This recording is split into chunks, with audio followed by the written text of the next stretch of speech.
Dot, line, shape और size के बाद जो fifth most important element of design है वो है स्पेस। दोस्तों, स्पेस एक ऐसा एलिमेंट ऑफ डिज़ाइन है जिसको आम तौर पे बहुत इग्नोर किया जाता है, लेकिन ये आपको जान के हैरत होगी कि ये उतना ही ज़्यादा इम्पॉर्टेंट एलिमेंट है। डिज़ाइन के अंदर स्पेस की बहुत ही ज़्यादा एप्लीकेशन और अहमियत है। आइए जानने की कोशिश करते हैं कि स्पेस क्या है और ग्राफिक डिज़ाइन के अंदर इसकी किस तरह से इम्पोर्टेंस है। दोस्तों, अगर स्पेस को डिफ़ाइन किया जाए तो ऑब्जेक्ट्स के दरमियान, उनके इर्द गिर्द मौजूद जो ओपन या एम्प्टी एरियाज हुआ करते हैं वो स्पेस होती है। दोस्तों, स्पेस का बहुत ही गहरा ताल्लुक शेप्स के साथ है। जब शेप्स आपस में एक दूसरे के साथ प्लेस होती हैं या एक दूसरे के साथ कंपोज होती हैं तो बेसिकली स्पेस क्रिएट होती है। या अगर इसको वाइस वर्सा करके देख लिया जाए तो भी ठीक है कि बेसिकली स्पेस की मदद से या स्पेस की वजह से ही शेप्स जो हैं वो वजूद में आती हैं। दोस्तों, स्पेस के हवाले से एक डेली लाइफ की एग्जांपल देखते हैं। फ़र्ज़ करें कि आपकी गाड़ी में 4 लोगों के बैठने की जगह है और आपकी गाड़ी में ऑलरेडी 5 लोग बैठ चुके हैं। अब अगर मज़ीद एक बंदा आपकी गाड़ी में ऐड करने की कोशिश की जाए तो शायद बहुत ही मुश्किल से किसी तरह से तंग हो के वो एडजस्ट हो जाए। लेकिन अगर उसके बाद मज़ीद एक बंदा ऐड करने की कोशिश की जाएगी तो ये तकरीबन नामुमकिन होगा। दोस्तों, यही गलती हम लोग डिज़ाइन बनाते हुए आमतौर पे कर रहे होते हैं। हम अपने डिज़ाइन के अंदर इतने ज़्यादा एलिमेंट्स और इतनी ज़्यादा शेप्स डाल देते हैं कि हमारे डिज़ाइन के अंदर स्पेस रह ही नहीं जाती। ये इंतहाई गलत इक़दाम है। दोस्तों, याद रखें, आप जब भी डिज़ाइन बनाएं इस बात का ख़ास ख्याल रखें कि आपके डिज़ाइन में एक ख़ास किस्म की स्पेस मौजूद होनी चाहिए। आम तौर पे हम ग्राफिक डिज़ाइन के अंदर इसको ब्रीदिंग स्पेस भी कहते हैं, यानी कि वो स्पेस जिससे देखने वाले को थोड़ा सा खुलेपन का और स्पेस का एहसास हो। दोस्तों, स्पेस आम तौर पे 2 किस्म की हुआ करती है, पॉजिटिव और नेगेटिव स्पेस। तो चलें देखते हैं कि पॉजिटिव स्पेस क्या है और नेगेटिव स्पेस क्या है। दोस्तों, आपको ये जान के इंतहाई हैरत होगी कि जब आप किसी पेपर पे कोई एक शेप ड्रॉ करते हैं तो दरअसल आपने उस पेपर पे एक शेप नहीं ड्रॉ की, बल्कि दर हकीकत 2 शेप्स ड्रॉ की हैं। एक वो शेप जो आपने स्ट्रोक की मदद से या अपनी पेंसिल की लाइन की मदद से ड्रॉ की, और एक उसके इर्द गिर्द की जो स्पेस पहले से मौजूद थी उसने भी एक शेप की शक्ल इख्तियार कर ली। तो इस तरह से आपके पेपर के ऊपर एक शेप बनाने से दरअसल 2 शेप्स बन जाती हैं।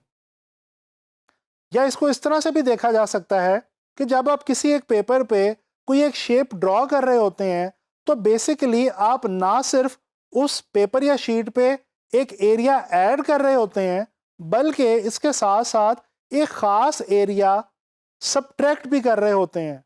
ये जो एरिया आप ऐड कर रहे हैं ये है पॉजिटिव स्पेस, और ये जो एरिया सबट्रैक्ट हो रहा है ये है नेगेटिव स्पेस। दोस्तों, जब हम कोई स्पेस ड्रॉ करते हैं और उसके बीच में कलर फिल करते हैं तब हमें एक्चुअली पॉजिटिव स्पेस और नेगेटिव स्पेस के बारे में ठीक तरह से अंदाज़ा होता है। दोस्तों, इसके अलावा स्पेस लाइन और शेप की तरह 2D भी होती है और 3D भी होती है।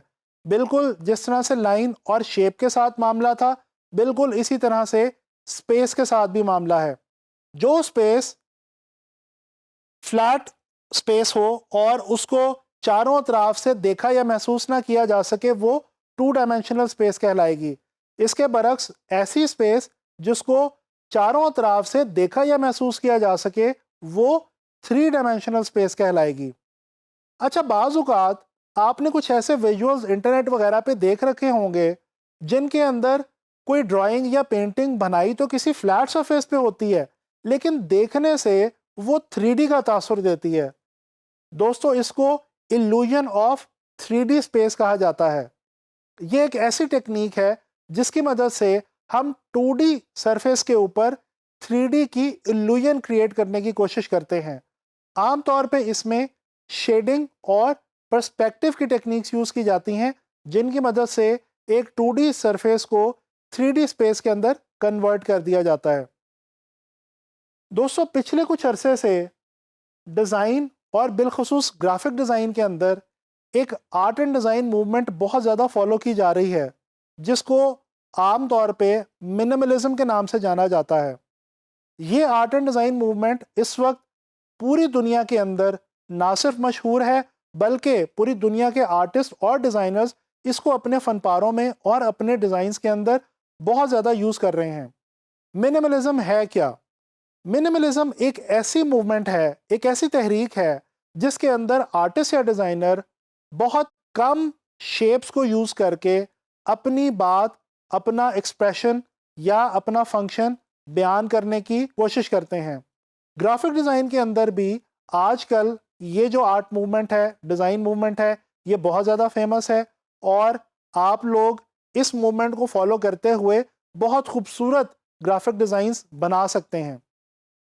दोस्तों, एंड में मैं आपको कुछ एग्जांपल्स की मदद से जो ग्राफिक डिज़ाइन के अंदर स्पेस की एप्लीकेशन या अफादियत है, उसको थोड़ा सा आपसे शेयर करने की कोशिश करूंगा।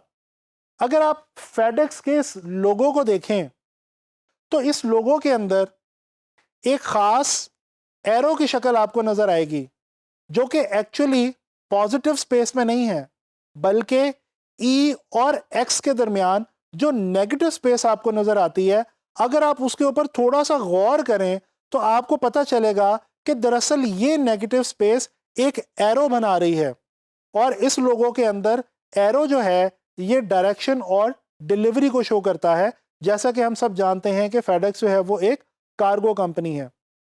इसी तरह से अगर हम इस मूवी पोस्टर की तरफ देखें, तो हमें बज़ाहिर तो इस पोस्टर के अंदर सिर्फ एक कैरेक्टर नज़र आता है, लेकिन जब आप गौर से देखेंगे तो आपको एक्चुअली इस पोस्टर के अंदर दो कैरेक्टर्स नज़र आएंगे। एक कैरेक्टर तो वो है जो पॉजिटिव स्पेस के अंदर फिल करके क्रिएट किया गया है और बहुत ही साफ जाहिर है, जबकि दूसरा कैरेक्टर वो है जो कि नेगेटिव स्पेस में मौजूद है और ये भी इसी मूवी का एक बहुत इंपॉर्टेंट कैरेक्टर है।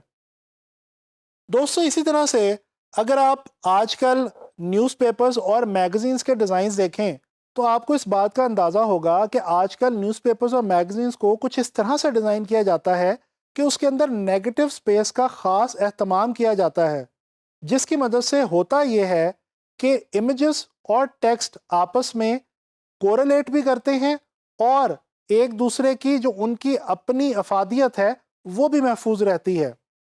इसी तरह से वेबसाइट्स भी आजकल कुछ इस किस्म की डिज़ाइन की जा रही हैं कि नेगेटिव स्पेस का उनके अंदर काफ़ी ख़ास ख्याल रखा जाता है और नेगेटिव और पॉजिटिव स्पेस को बहुत ही बैलेंस्ड अंदाज में इस्तेमाल करते हुए इमेजेस और टेक्स्ट वगैरह को बहुत अच्छे तरीके से यूज़ किया जाता है, ताकि देखने वाले को एक अच्छे डिज़ाइन का एहसास हो।